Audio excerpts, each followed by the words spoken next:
Dyer's pick.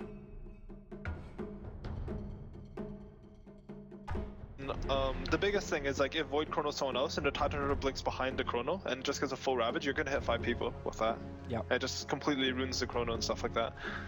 I'm surprised they haven't picked Skywrath, to be honest. Yeah, I can't believe they passed it up to pick up a hero like an Alchemist as well. 10 seconds to I assume it's go. going to be a core Reserve Alchemist time. because I don't like 5 support seconds. Alchemist. This is a personal kind of thing, but I wouldn't say how a support Alchemist would be meant to work up against a hero like a Juggernaut, for example. Like as a good lockdown, especially a lifestealer. Radiant's banned. It seems like Arrow just have all the immunity and control in the world coming out from this. I'm not liking the synergy though between the Void and the Lifestealer and the Juggernaut. Like, who's meant to be attacking from range? Yeah, it's a pretty weird pickup, to be honest. Like, Lifestealer in general isn't that great versus Viper. I actually like Tidehunter versus Lifestealer as well, just because Anchor Smash goes through his rage, and you're really not just open wounding and killing a Tidehunter. It's just too good. He's also not good against minus armor from Alchemist, so I'm not too sure what his purpose is this game really. It kind of feels like they're just looking for pure immunity. Like that's the way I'm reading this right now. But like the thing is, it's so weird because like his bomb right now is a void, but like you jump in, but you can't chrono because your Lifestealer needs to kill someone. So like you'll burst the Shadow Shaman if you can catch him somehow. Yeah. But once he has a blink, it's not really that easy because Void's jump is so slow, and then you can't chrono. Like I mean, Lifestealer will pop out and be in a chrono. It's like, oh great. 10 seconds to go. Just Lifestealer versus the Alchemist. Maybe that's the thought process behind this. Alchemist uses Chemical Rage. Obviously, his regeneration can be great, but it does really help the Lifestealer to win the man fight. Honestly, Alchemist, like in terms of man fighting, there's not many heroes that can man fight Lifestealer, but Alchemist is one of the better ones just because he has a low relatively HP pool and high regen, which means that Feast doesn't do as much damage. Dyer's pick. And minus armor is really strong against Lifestealer. But it's a support alch, I think. Yeah, so. it is with the DK coming up. There's a large amount of stuns, there's a lot of control, there's a lot of survivability coming out from all of Invasion Esports. I love their lineup. I really like their lineup. Everything works, everything fits in nicely. The only thing I can almost hope here for Arrow is that's like a jungle Lifestealer. 10 seconds to go. Or we go like Lanham style Juggernaut. 5 seconds. Yeah, it's definitely weird. I mean, I really like the fact that Shadow Shaman and Alchemist, like, the last game that we casted, they had a Viper short lane. I don't think they utilized it as well as they could have in terms of his laning potential, just because he's so strong in that short lane. I mean, it didn't matter because they crushed that game. But this game, like, you can have one support missing, and both the enemy team's offlaner and mid has to be really scared just because Viper is so strong. You can even have both supports missing, and everyone on the map has to be scared, and their offlaner still won't get anything. And Viper and Shadow Shaman and Alchemist are good for that. Yeah. DK is also very good versus Lifestealer, so this Lifestealer, I mean, 10 seconds people to go. picked him at TI and he had a really good win rate, but going into TI, I thought he was one of the worst heroes in the game. So I think he had like all wins at TI or something, minus one loss. So and Timbers. It's almost a full melee lineup. It's almost a full melee lineup. But it does force either Lifestealer or Juggernaut into a support role with this, and that's actually a mid-solo Timber. DDT's their mid-solo player. Ooh, that's interesting. He sometimes switches up on the roles, but that's probably gonna be a mid-solo Timber up against the DK. It's definitely a support jug. So, or I hope, because. Well, it's a support jug. Okay, let's just try and think about this. Offline Void. How is the lane going to work here with a Lifestealer core, support jug, as well as a Rubik? Is the goal to try and force down early towers, just catch out the Tidehunter? The stability looks really great, but beyond that, not as sure. To be honest, the roaming combo of Rubik Jug is probably stronger than Alchemist Rasta, just because I think your kill potential is just too high on the Rasta because he's such a slow hero. So they could look at it to like turn around ganks. I'm not too sure about their lineup, to be honest. It doesn't look that they have that much damage. Like, or especially like early on. Yeah. Like at like 8 or 9 minutes. Like maybe like at the very start they have decent damage, but like 8, 9, 10 minutes, it's really only the Timbersaw. And like if he doesn't get snowballing, I can't see like a Viper ever dying really. I can't see it either. Like. It really is reliant on such high momentum coming out from Arrow winning their lanes, but it's still them winning their lanes up against Tidehunters, up against DKs, up against Vipers. It just seems impossible. 30 seconds And to then you think that showtime. maybe they just go for an early level 1 Roshan, but even with their lineup, that's going to be difficult. If Leicester gets an early over Venom, and since Tidehunter has boots first, they can actually pretty much dual roam, and the Leicester can just destroy a Tidehunter because of those boots first. And Feast is really good against him since he has relatively low armor for his high HP. I really want to watch this Juggernaut, man, because I And know they're I went through this with both Synderen as well as Luminous, trying to debate during TI4 the merits of a support Juggernaut. Like, Got a what feeling makes this this is guy gonna be work? Is he good. meant to be like the big jungler from the early stages, like power leveling out the jungle? And when we were watching Lanham play it, it was this rotating, kind of like killing power Juggernaut, which had to work, because if it didn't, then there was no levels. It's like, is the high risk really worth the reward? That was kind of like my big question for it. And I'm interested to see if it's going to work this time, because OK is going to make this a little bit more difficult for him. He's going to spot Mosin walking in with a DD rune. They don't have any kind of observer ward around looking for the Juggernaut, however, so Mosin, if he can get the pickup right now on the Shadow Shaman, he's got it. But then the Shackles comes out from OK.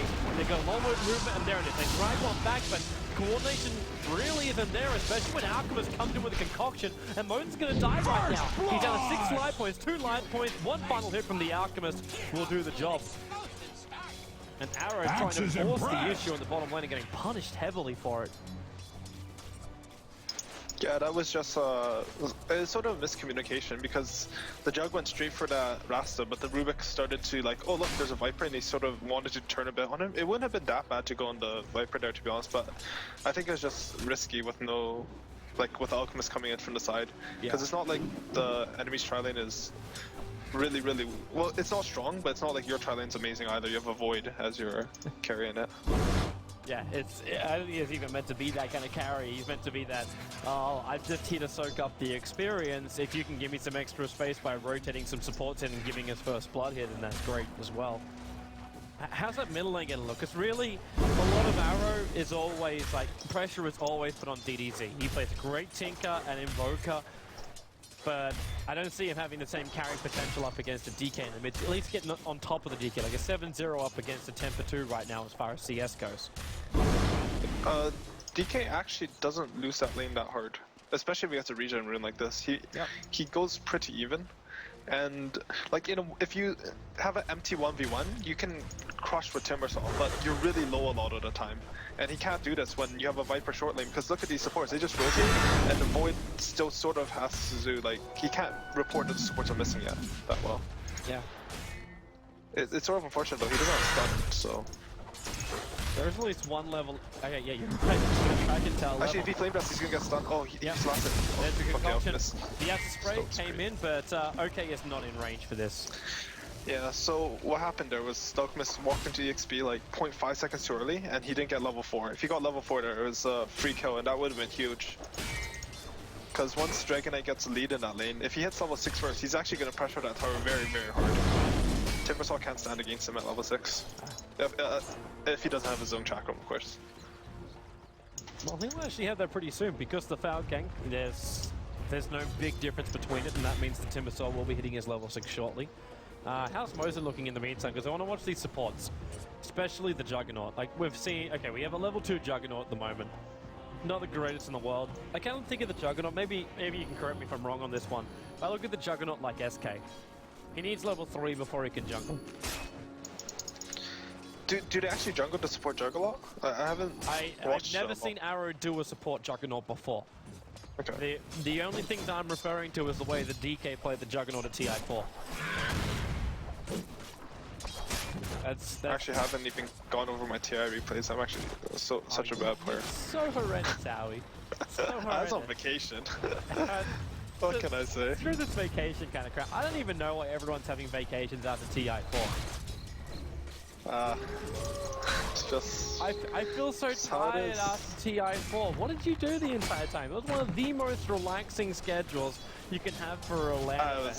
it was super not relaxing for us. Like I actually made ward maps for most teams. Like I would go through all the replays and just look at where they place the wards and map it out on a MS Paint thing. Like I actually didn't have that much free time during TI. So At least as far as the gaming schedule goes, like if you went to something like DreamHack, for example, and the older version of DreamHack, not the current version of DreamHack, not Dream League, because Dream League seems to space out a lot more stuff. And I just want to say, like, I think this Viper's build is lane ruining. Like, he doesn't push the Void around when he has 1 in poison. Like, the Void gets hit by that level 1 poison and he's actually 10 MS slower than the Viper. Like, that's what happens. Like, they're the same move speed or something. Yeah. So it doesn't, or he's 20 MS slower, sorry, but like, it doesn't seem very high impact. And it's not like the damage on poison is bad either. Like, you should definitely take more than 1 point. Yeah, even to a point, like he put 2 points up into Corrosive skin too. At what point is Face's Void really going to come down and hit you until the Chrono is up and running? At which point you can just rotate in your own supporters. Or maybe that's what the Viper is preparing for. We have a smoke gang heading towards mid. Timbersaw is level 6. Ghost the first one to come over. That was the one that you didn't want to see, because this is not going to work for them. Into the spin, and now in comes Timbersaw. As you said, level 6 Sharkdom is up and running, so they kill off Ghost. They're going to move through the Alchemist. They're already got a concoction, so that's not going to be available. And then Void jumps in as well, tries to slow him down. They're actually going to move through 3 heroes for no collateral damage just yet, because the healing wall was up the entire time. And DDZ right behind him with that haste through. He's going to take a fall. In fact, the Viper will get a kill out there. So it's now going to be a what? Is this a 4-for-1 trade? The Chrono is now up. Mosen's running himself away. The Viper try is going to wear off on him, but into a second Juggernaut spin, holding that Viper down low on life. One more attack, he can't reach him. The Viper actually can kite them out from now, and that's going to be MTR going to go down. There's no mana for a walk away. OJ's going to be able to shock. Actually, you can't even shock down the Viper. I mean, there's no shock for the Viper, because Viper ends up killing off the Face's Void, and that's a 4-for-4. That was meant to be Arrow's fight. They started that so damn well. And that haste rune almost, like, if they win that fight 4-for-0, which they really could have. Yeah, if that haste rune would have pretty much won the game. Kill. Radiant's top tower is taking hits. That Void, oh man. I thought Viper should fight them for sure. And then he ulted the Rubik, which doesn't do, like, he needed to ulti the Void there, I think. And then the Void bashed him, so he almost died there, but he made a really good escape and just barely hang on, and they got 2 extra kills for it, so it's a really good play by him. And it's just because he delivered that buckler. Most people wait till they have their full mech a lot of the time in the short lane, because they don't like using courier, but that buckler just got them 2 extra kills and saved his life, so that was huge. Yeah, they have a mech at 7 minutes.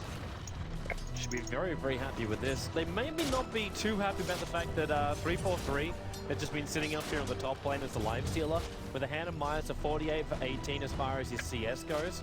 So even though Viper came back in and got 3-for-0, he's actually only like 200 or so gold in net worth above that of a live stealer. Honestly, I think they should see that Midas and Lightstone and be like, hey, it's go time. We're gonna take 3 towers in the next like 3 or 4 minutes, because they have that Dragon Knight ulti up and they can take those towers, and they should.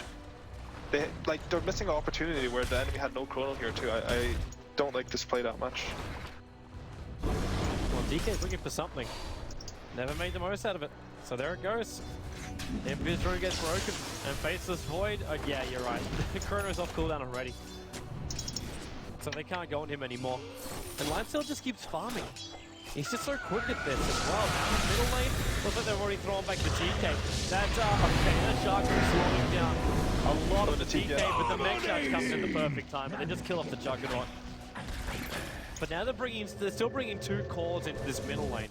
And they're going to actually try and go for bottom lane. Chrono out. Okay, so ends up just being a support for a support snipe. Guaranteed kill for the Void. And up on top lane, I think DDZ, he's going to regeneration where he's already triggering it. He's going to try and have a crack here at the Tide Hunter. No breaking through the up, dire there goes the structure. Chakra Whirling Death. The damage is enough for the Infest pop. They needed that. So at least they get 2 snipes out, but they're losing their mid tower. The DK is going to work there with the rest of the team. Tower could use a They little should help. get top tower to be honest for this, I think. Taking hits. So it's not too bad. The Viper's Dire TP is a couldn't hang on cooldown to that and mid DK doesn't tower. have one, so they can't really defend that very well. Radiant's gone and fortified their I'm actually surprised the structures. DDZ used Radiant's his top regeneration tower room is in before bad he went in for the gank. Like he had enough mana just to chain up and Chakra Whirling Death. Radiant's top Yeah, that's tower's actually a pretty good hurting. point. Like, if he had saved it, he would actually, he Radiant could have tanked the lost the tower, he top could regen tower. to full. They And he would 3 bottom charges now. even battle the Viper right now. Okay, man. Radiant's bottom they tower's shouldn't be seen doing better this. They can't days. kill the Viper, especially with the supports coming up behind him. And they're actually TPing the Viper out. He's going bottom lane. Like, look at the slow on poison though. He's not even time walking away. Like, it's quite sad. But it doesn't really matter, of course. It's just a personal thing for you when you watch it, isn't it? Yeah, I don't know. Like, level 2 poison's really important. I actually like level 3 personally, but I can see why people only get level 2 just because having that max corrosive skin early is so strong. But like, if you look at Nether Toxin, it's actually like it doesn't often add that much to a fight, I think. Just out of interest, because I know like Kraken Shell is dispelled by Void Chrono during it. You can correct me if I'm wrong on that one. But does the same thing work for Corrosive Skin? Like, does Corrosive Skin work inside the Chrono? Corrosive skin works inside Chrono. I actually didn't know Kraken Shell is disabled. Oh, do you mean like, okay, so Kraken Shell can't take off Chrono, but like it can still proc and take off like other spells in Chrono? Or do you mean the damage block? I don't. Yeah, it's the damage block I'm talking about. I actually have no idea. The damage, I know the damage Hex- block isn't removed during Chrono, because I think it's removed during Chrono. I have no idea. I know it's removed during Hex, but I don't know about that. It's a pause in Dota 1, so I don't think it should. But Okay. like I could be wrong so easily here. It's actually ridiculous. Yeah, I And could there's an easily be Invis wrong too, DK. man. I would trust your mechanics more than This Invis DK should just fucking run in there. They should take this fight. This is such a good fight for them. They can Oh see no. it. The Void could actually leave DK. to get a 4-man Chrono. He got there and leave. He got 3-man Chrono. Shadow Shaman is so exposed. The Chakram's him there. The Feybolt from Rubik will ensure the kill. And they already put down the healing ward to make sure that Void's back up in full life. I suppose the upside for Invasion is they didn't commit too much into that fight. There was no Ravage, there was no DK ulti used. They're going to use that for the bottom lane. And Chrono is down for a support deck. Chrono's down. That honestly wasn't too. That honestly was pretty good for them. A Rasta for a Chrono there, and they're going to get probably 2 towers Dire there. just couldn't The thing is, like, they had save an that Invis DK bottom and tower. Ravage. Like, they could have went in, stunned that Void, Ravaged, taken that tier 1, killed a Void, killed probably like the Rubik or another support, and then still pressured this tier 2. So like they sort of missed a kill opportunity there, even though like wasting Chrono is still not bad at all. I don't know if Invasion can really Radiant's take top out the tier tower's 2 in tower. bad shape. Between Feybolt as well as Chakram, they're really slowed down. And we have to still take into account that all these fights which Invasion are taking is done without Arrow's lifesteal. Radiant's top tower's taking hits. He's just The sitting up Dire on top best lane. do He's not something about involved that in this bottom right now tower. at all. And like, if you're playing lifesteal like this, this is when you can really Radiant's top snowball a tower's game in and bad that hero shape. can be good. We're just so much Dire's stronger than bottom everyone tower's else. getting the business. Actually, Dire's like bottom tower got blown to It's bits. pretty good. They should definitely defend Radiant's top here. top tower's I think hurting. this is pretty smart. They're like backing up together just in case the other team is sort of stalking them. Because if they separate and the Viper, for example, because he's going to be the one who TP's top, like goes away, they could actually take the fight down there. Like, tentatively, like just carefully, but you want to avoid that for sure. Well, obviously- One problem is... Oh, sorry, go ahead. No, after you, man. One problem is that the invasion supports are like mega low level. Once that Rasta hits 6, like it's actually so big this game. Radiant's mid Because when you tower's have coming Rasta wards apart. and a Ravage, it's so hard for Arrow to go in. Like, you can kill off the creep wave with your Fade Bolt and Chakram, but you're gonna lose that tower. And it's just gonna progressively get worse, because you have to force the wards out. So you have to rotate at least 3 heroes there or something, so it makes it look like you're defending. But every time he drops the wards, he's still getting in a tower, and like your gold disadvantage is just gonna be so big, because there are 5 towers up still for invasion. Why are they looking at having levels on these guys yet? Is it just because they're committing so heavily to the rotations? Honestly, I think it's just misplay, to be honest. I think they could easily just spend a little bit of time to get them levels, but like some teams don't think that way, and like maybe they're right in it sometimes, but I think this one, you definitely need your ult on Rasta. He's just, like he's 3 or 4 times as good with his ult as he is without it. I know you Radiant's guys like bottom seeing tower that ain't a pretty it's sight always right a prioritization for your supports. The amount of times I see your supports rotating out to different lanes. Yeah, just sometimes when your carries go. I lie to my cores. I'm like, it's just so important for me to get levels here, just so they leave me alone so I can be important. You know, like you have to trick your core sometimes and just get all that XP. So what you're Like, saying wait. is honesty is the best policy when it comes to Yeah. Like you go like, wait, I almost have mana boots, and you're 700 away, and your carry leaves the lane, and you get mana boots. It's great. No, I'm kidding, of course, but like you should give support some space because like supports with levels are super strong, especially in like these pushing lineups. Well, Because like even think about it with just the combo here. You think about Juggernaut, who's already at level 6. So he's got level 6, and he can at least use Omni Slash instead of Chrono. You get a single target Chrono, doesn't really matter who it is, with the Master Manas from Void. Technically, with just those 2 heroes, you can solo anybody. I say solo, 2v1 anybody. Void can pretty much kill anyone except actually can only kill the supports. What am I saying? Yeah, it's not the best pick on Void game, which is. But if you have the combination with the Jugger, yeah, go into an even Omni with Slash. Omni Slash, I'm scared that Viper won't die and DK won't die, but you can kill the Tide in that for sure. Do you like also the damage coming out from Mosin? I do find this like one of the most hilarious things you can get when you're going up against a pushing lineup. You should also like top lane. Jump in and he's going, oh DK! He walked in through the Chrono, but yeah, because the next charge got off, now there's nowhere to go. Ooh, Viper Strike dodge. He invests in the Radiant Creep. They've got to stop attacking the Dire Creep Wave. The creep wave's doing it. They know which one he's in, but they can't get him out. They can't get him out. mid tower's getting banged up. But what's happening in the meantime? Like Moses is solo taking a tier 1 town because he's got Breachfire and 4 points face off now. 343 jumps out now and he is dead. But that's 5 heroes that stuck around to take out a life stealer. And they're going to lose their tier 1 tower and middle lane because they were gone for so long. No breaking down the radiant structures like this. And I think they should rotate defend. I think this is really good play by Alchemist if he can defend it here. If not, they probably should have TP someone in, I don't know. But Lester actually had a rage up there, so that's sort of weird, because he could have just rage TP'd. Concoction, Juggernaut. There's a nice thing, he'll still take the damage from it, but he's fine. Yeah. Trouble brewing at Radiant's they actually warded top, tower. which means that they're getting a free tower, winning and 100 seconds later they're going to get another tower mid or top. So this game's looking pretty decent for Invasion. The one thing I am worried about a bit for them is that, like, I don't know if the supports wants to do that much. Check out the initiation. Well, okay, where is your initiation? There's a blink dagger wherever Rob goes. He just let it. Yeah. Oh, Viper Strike's coming off cooldown, so DDZ on his next one coming up, and Concoction's the perfect timing. He can't TP out, and they can. It's like a 5-man sandwich every time. I would have blown Ravage there, but these guys knew. Like, they knew that Timbersault is going to run left into that Oak, and they were going to not use Ravage, so they can now get mid-tower. So that's actually huge for them.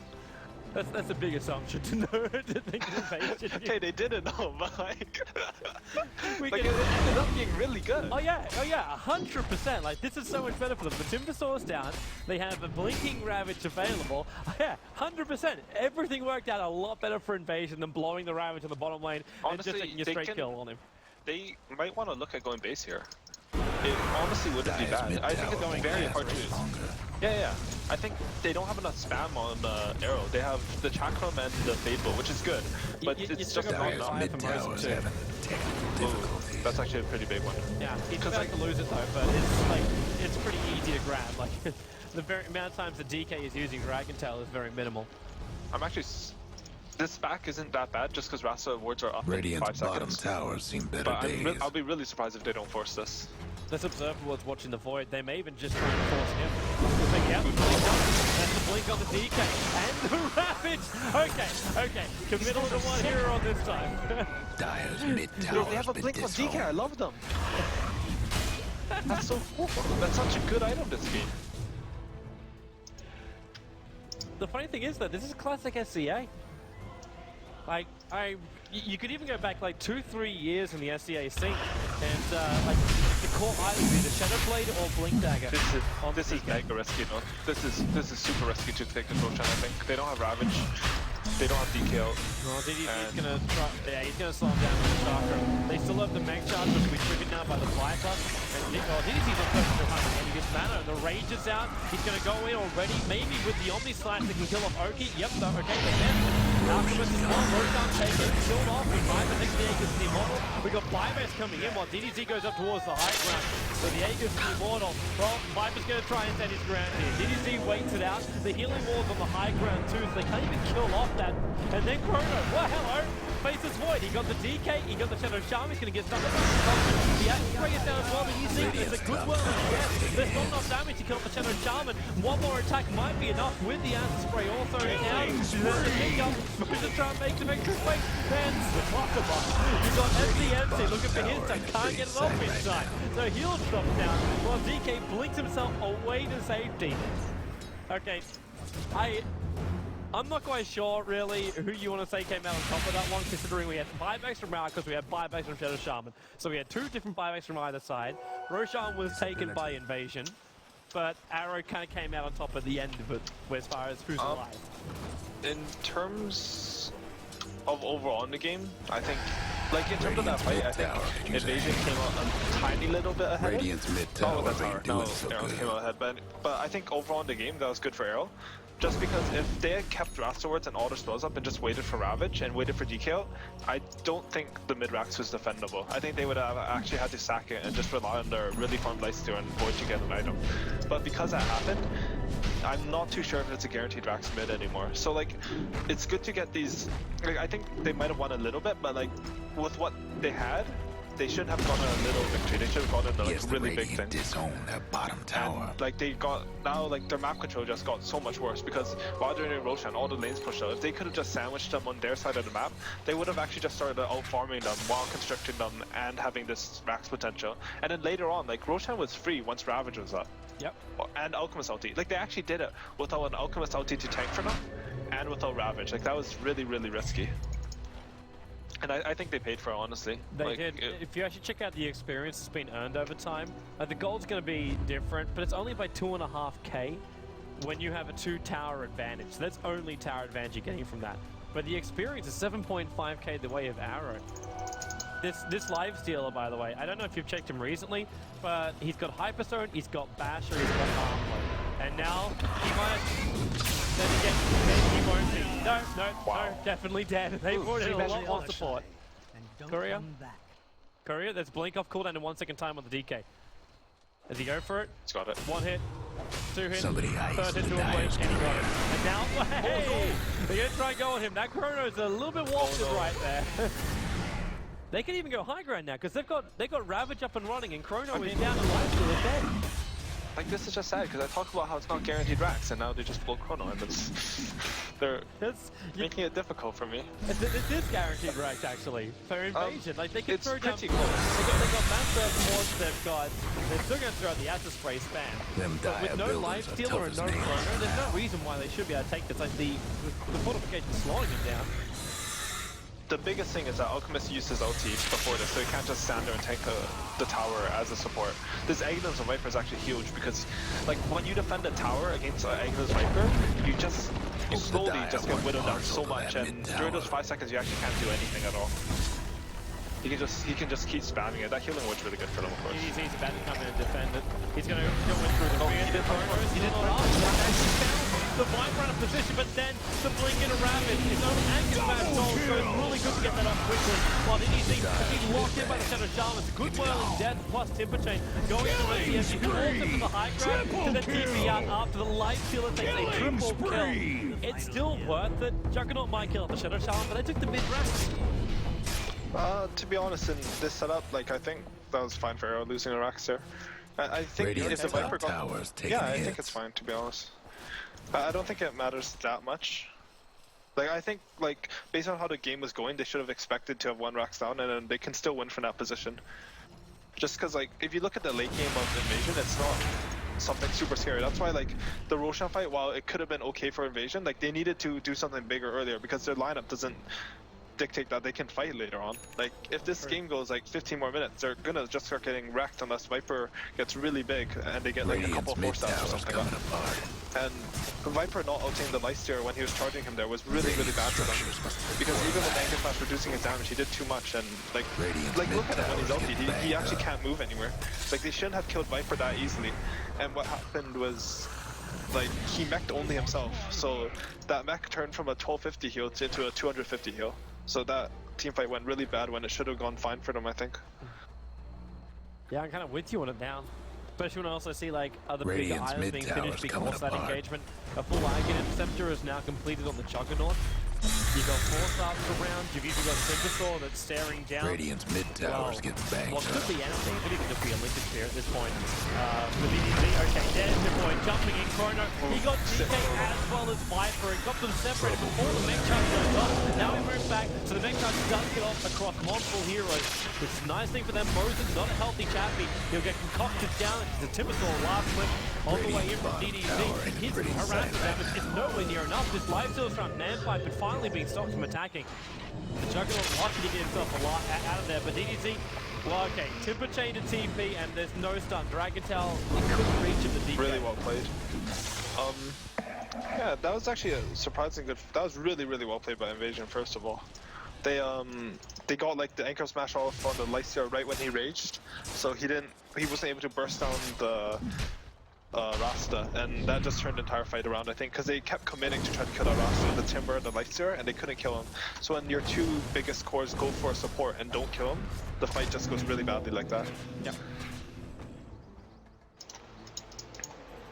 Oh man, Light's gonna get even, well, I don't say, it's even gonna get harder for anybody right now, because the advantage is starting to switch around back the way of Invasion. They're 1 ranks up, and they're starting to get the advantage in gold as well as experience. And we see an Alchemist. Alchemist has an armlet. That is weird. I would have, I mean, maybe it's good. Like, you see what I said about the late game not going their way? Maybe they're planning for that. They're like, hey, we're gonna switch our Alchemists to more of a carry role now, because of that, like, Roshan fight. We didn't fully take our mid racks as clean as we want to, so we're gonna have to actually fight them in the late game. So this is actually quite smart from them. I sort of like it. So, the game they sacking then? Because Viper still needs to grab farm, so does DK. But like the thing is, there's space enough because it's not like it's a Shadow Fiend or a Tinker or something like that. Like these heroes farm so slow. Like DK's okay-ish, but he's definitely not a fast farmer. So even though you have those 2 heroes farming, there's still space for an Alchemist, especially because he makes so much gold from so little space. So I don't think it helps out when you have like a Tidehunter who can just keep farming up Ancients most of the time too. Yeah, for sure. And like these Ancients are actually huge for them because they have so many ways of killing it. Like 3 of their heroes can kill it relatively easy with Acid Spray, DKO, and Anchor Smash. Yeah. I'm gonna pause. That fight, like, talk about that fight at the tier 2, it was actually crazy because Lifesteal went on a Shadow Shaman, and Shadow Shaman had a Ghost Scepter, but he just refused to use it so he could bait the Lifesteal in, and that was like super ballsy there. Because like, by baiting that Lifesteal in, that's actually how they won the fight. I would have manned down, I would have pressed my Ghost Scepter, just like, I don't want to die.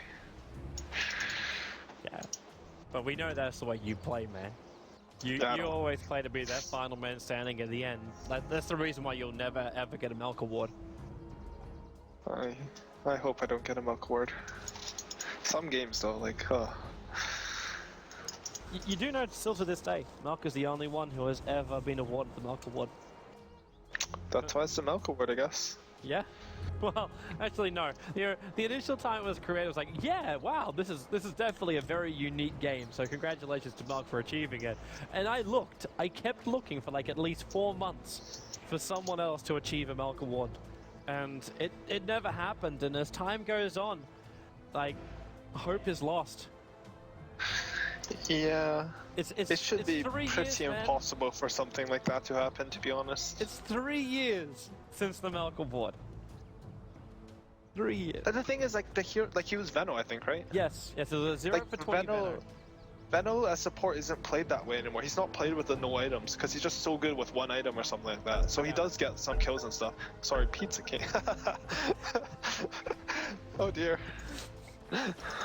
And these wards are really good from the Dire, by the way. They have vision over the Roshan pit area, and they have 2 really deep wards that pretty much see everything. So if Invasion are going to move out, they'll know about it. But then again, I'm not seeing Juggernaut move back. Oh, okay, spin to TP out. That'll do the job. You know what's really cute? You can actually spin while you're TPing, if you TP first. So during a team fight, you can start TPing and eventually a stun at you, and you can dodge it with spin and still TP. Wait, or that makes no sense, because that's meant to be an activatable ability, which should cancel TPs, right? I don't know. Maybe it's like a toggle. Like, you know, you can like activate Rot and Armlet and stuff like that during TP. There are abilities that you can do, so. Like Shiva's too. I'm now just going to wait for someone to try an Armlet toggle during the middle of a TP to survive. Yo, I did that. I did that D2L. I was cool. And important. Well done. Thank you. Hey, look at that. Well, okay, MTR looks like he's just becoming a bit of a courier right now. Magic Wand was dropped off by the Life Stealer. We have actually a 5-man versus a 5-man smoke gank walking through the dire jungle, and everyone's gonna miss everyone. The Faceless Void is the only one that's visible at the moment, and they're turning around. They're turning around and coming back up again. Now DDZ, Oh, this positioning is good for Arrow. he breaks it on DK, so Arrow definitely did. And DK, he jumps in, where's your chrono, and he used on the DK. Unfortunately, he's trapped in the rest of his team, who's now going to get ravaged on. MTR will go down.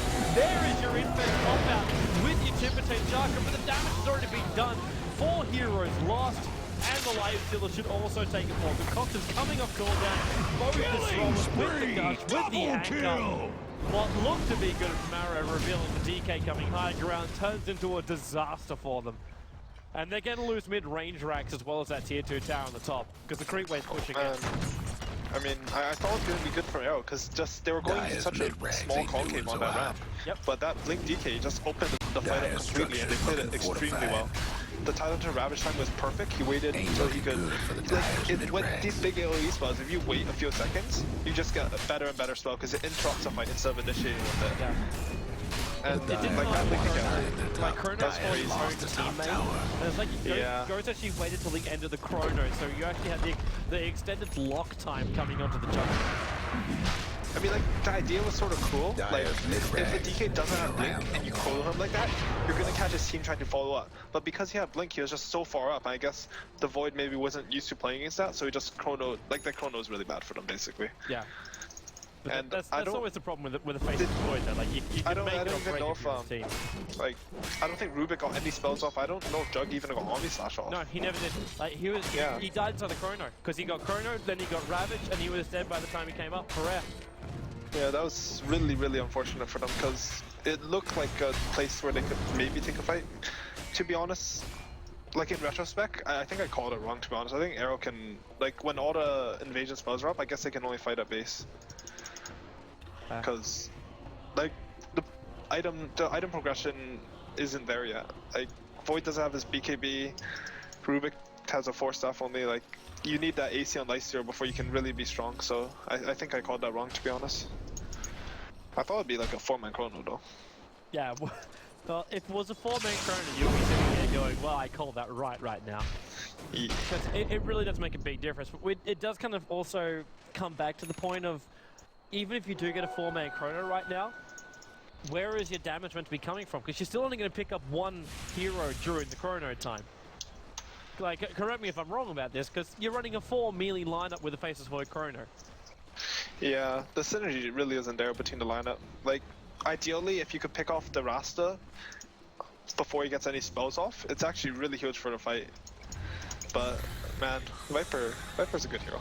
Like, you can't kill him with that lineup, and like, the slows are just way too powerful versus that many melee heroes. It's amusing to look at it from that perspective with like the Shadow Shaman pick off. If you kill off the Shadow Shaman, then you might be looking good for the fight. Ignoring the 4 really tanky, hard to kill heroes over on Invasion. It's the support controller. Which is Yeah, that's the thing. The Timbersaw he didn't get his snowball off this game at all, I feel. Yeah.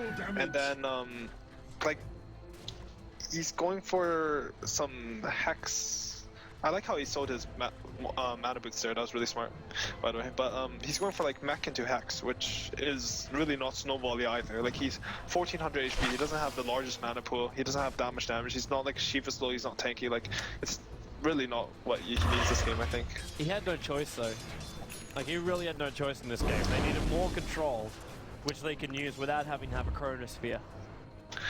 Yeah, I'm just scared because I don't know what the Hex does, to be honest. Towers in bad shape. Like, Hex is usually when they have one toughened up squishy their target that you structures. can burst down in a Hex or something like that, or one target who does too much damage within those 3.5 seconds, and you really need a Hex to shut him down. But like, you Hex at Viper, he doesn't care. You Hex at Tide, he doesn't care either. I think it's And, the like, DK is the main focus. The Hex the DK Yeah, before he but- gets the BKB off. But you're right, he's still going to survive through a lot of it. like, after, like, he doesn't get the BKB out, but he still survives. Like, I don't like the Hex. I think a Shiva just cuts down on enemy damage so much. The next thing now, Arrow's nowhere near this.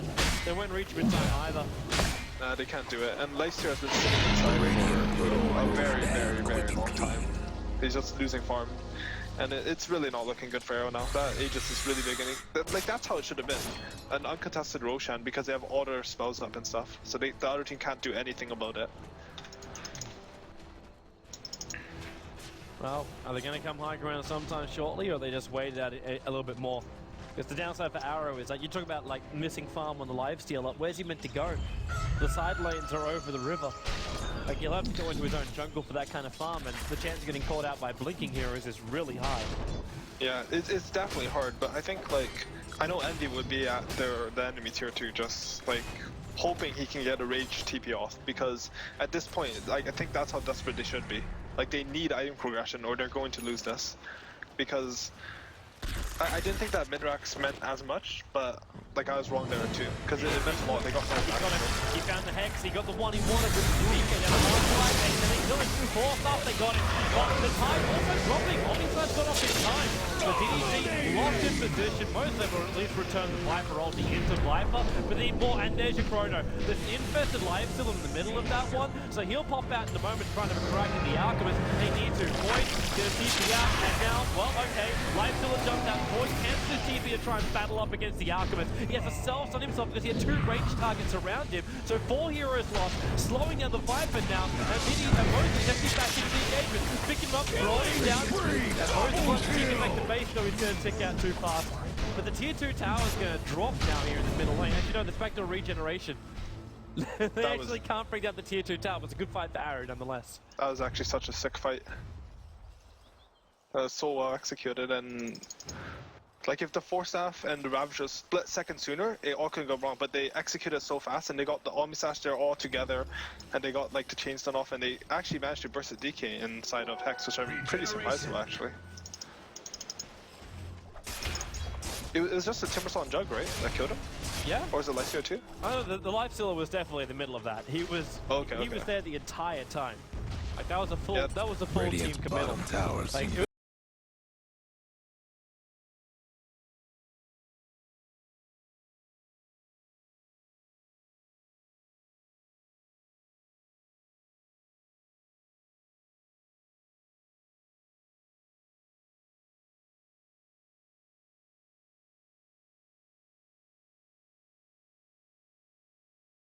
Scepter or not? No, I don't think he did. Because I wasn't quite sure if that was like, it could have been a return burst damage, because there's no magical damage which will go, yeah, we're gonna really capitalize on that Ghost Scepter. I got a funny feeling he copped a big grunt of the Juggernaut Omnislash. Yeah, it seems that way, and it's really weird because, like, if Invasion had just 5-manned around the map, slowly pushed out lanes and stuck together, like, their next fight, like, I see them just taking out the racks, but like, they spread apart and they got picked off, and they actually got 5-2 there, which is, again, giving Arrow a really good chance when it wasn't looking as hot for them. Now, like, I don't know, my predictions for this game are really bad. Dude, I don't think you can really predict games like this. You predict like what should be happening, but when moments like that happen, you're like, okay, well, that team fight never really should have taken place in that way. Because you're still saying like it should be split push, or it should be packet more. Like, Southeast Asian teams are actually sick at fighting. Like, Titan and Arrow were actually very, very good at fighting. Like, even though Arrow didn't do that well at TI, they were definitely fighters. Like, you could be, like, I know going into TI, like, I didn't feel like Cloud9 would ever lose versus Titan, actually, just because I think our style went so over some. Like, we wouldn't have to fight them. But like when teams tried to fight Titan, like they were like Navi 2013-esque, you know, like they would just fight and just beat people from positions where I don't think they should have had such a good chance at. Whatever happened to those days? I miss those days. Those days were great for commentators. Now the pure outplay? Yes. Yes. When games were decided on skill, not It is. Hey, that's a bit unfair. It's still a bit some skill. That's true. That's true. There's actually still a lot of skill involved, because obviously a draft can get you half the way, excuse can get you the rest of it. But there's definitely some drafts that you can heavily dominate from the very, very start. I'll say like the pushing stuff at TI, that was sort of like the finals of TI. That stuff is like it's harder to make mistakes playing that style than it is against a style that beats it. Yes. So, like, I'm not actually too worried about the pushing stuff and people are like, oh, they need to nerf it really badly, because if people get really, really good at playing against it, I think they'll be fine. Like, I mean, we lost to Vici, but I think we could have easily beaten them. Like, if we played them again in a best of 5, I would have been super confident. Void! He got 2 in, but he didn't get the DK, but then again, Void's BKB will protect him. They get rid of that Shadow Shaman to start with. And you know Lionfield's coming up because it's a Missile Blade ready to rock and rumble, and almost almost into the Viper. Now the Ravage will go, but Ravage stolen by the Rubik. 4 stars in, returns the Ravage over on 3 heroes. The Viper's still down there, and DR couldn't reach him. They turn over towards Ghost. There's that well, just taking away his life points. Void's back in towards him, looking for a time lock of the Viper. With a Timber Center, finally there's a time lock over on that Viper. They bring him down while MC empty. He's armless toggling, unneeded TP, but 1 hit from 343 will get the kill. And while DK is the only one to TP out to safety, Mosen can't reach him in time to get the telekinesis, even though the ward was up on the high ground. And that was a pretty sick turnaround. That healing ward from Jug, oh my god, it must have healed like 3,000 HP in that fight easily. It just completely turned around that fight, as well as that Ravage steal. And the Void, it was looking really good when they killed the Void, but he had a buyout there, and the Ravage steal healing ward is just... I thought Invasion almost had that fight. It really did look like it was going their way, but then 10 around. An Arrow looking to push, it looks like me too. Guy now in chat said he was going to take the Bulba challenge. His penis is now in jeopardy. He was, is that me lagging? I don't know, are you lagging? Radiant's mid tower's coming apart. I think it's okay. Radiant's mid tower's in trouble. Everything looks fine from this end at least. But there goes tier 2 tower, so just easily mopped up, and Arrow are going to back themselves up. They need a little bit more time to farm up. They need to finish up that Maelstrom at least over on the Faceless Void. And this Lifesteal's already looking to get his next item. He's 2k gold in, and he's already got the Abyssal AC and Armlet. So not too bad for 39 minutes. Pretty mega farmed. Even Timber is actually Timber going in for his own BKB. Yeah, that's really good. He's on 3.8k. Yeah, there it is. BKB is up and running with 780 to spare. Here's a smoke in from Invasion bottom. Well, they might catch MTR, but at the same time, spin, TP. Yeah. Unfortunate. I like this from Lifestealer. I really like this from Lifestealer. I don't think he really 100% needs it though, because obviously he's got the Timbersaw. But you remember, like, we had like Broods and Lifestealers back when they were always being played, and they had to get Blink Dagger so they can get in close in the action, or else they just kept getting kited by 4-staffs. Yeah, it is super good, because like his lifesteal bombs this game aren't that good. Like Timbersaw's gonna chain to a tree, Void jumps in Chrono, so you don't really want to be in either of them. If Void gets a good Chrono, you can actually blink on the like side of them and just start hitting them, and that will be a dead person. Like 5 seconds of a raged lifesteal hitting you, you can't be forced after anything away. Like that's a really good pickup from. There's a bit of a, well, I don't know if DK is really considering this gank, and he's not. TP's out, he can't kill Timbersaw. If it was like a, maybe, even just a Juggernaut, it had to be a Rubik. It had to be a solo Rubik walking bottom for that to work. Yeah, and then it's still pretty risky, to be honest. I don't think he should go for anything like that at this point. They need to get themselves together right now, and the next team fight will, I think it should pretty much decide the game. Well, the next fight could be around Roshan. As you see, his timer comes up. 50 seconds until he will spawn. And he's going to get on top of this one. We have Heaven's Halberd coming out from the Viper. I don't know about you, man, but that seems a little late. He actually had it for that top fight, but it just doesn't do that much. I'm not sure about this. I'm really not sure about this, but then Infest to Freedom. And the hilarious thing is he's in one of the Mega Melee creeps. Yeah, so he knows the whole way. But then again, they found it, and the Ravage removes it. He kept it, but then goes through the pit. Straight over the Omni side. The Chrono will pop off for the moment. Ghost being thrown back in to that Chrono. And now 3-4-3 from back against DK. Uses the the official plays who keep battling it out, but now Heck is coming out from all front as well as that slowdown from Viper. 3-4-3, he just keeps walking in the middle of it. He didn't even turn around for the Viper in this. So now Timberton away to safety. They've lost 2 heroes here, Arrow, and maybe even losing more of those, and forced up to TP out inside the Roche pit, while Timberton up for DDZ. He's got nothing left in the tank. He'll go down. An invasion, if they want to, can force, well, they can force top lane high ground. But they have to move quickly. The Dire might was want actually mine so at beautifully top played tower. by the DK and Wait, they can't do Rasta. this. They can't do it. They didn't give the middle creep wave any kind of extra momentum when the catapult's there. They're going to be fighting backdoor regen the entire time. You should go for kills here. Yep. DK should get in there. Oh, this is not what they want to happen. Oh no, you can't kill that Viper. He's Viper. Yeah. It's like, do you know who I am? Dire's top Oh, tower. and now they know it. Decrease within 900 range. It's actually really big. GG the Dire's game. top tower's gone. GG. That fight by Rasta, he was in the middle of 3 or 4 heroes with like 800 HP just walking around. He got full hex off and full shackle. Like, he was actually ridiculous. That was super well played. Well, with it, it looks like a penis has been spared for one of my viewers. Invasion will take game number 1 up against Arrow. We'll be back here for game number 2 of this best of 3 quarterfinal qualifier. Is all for WEC for the South.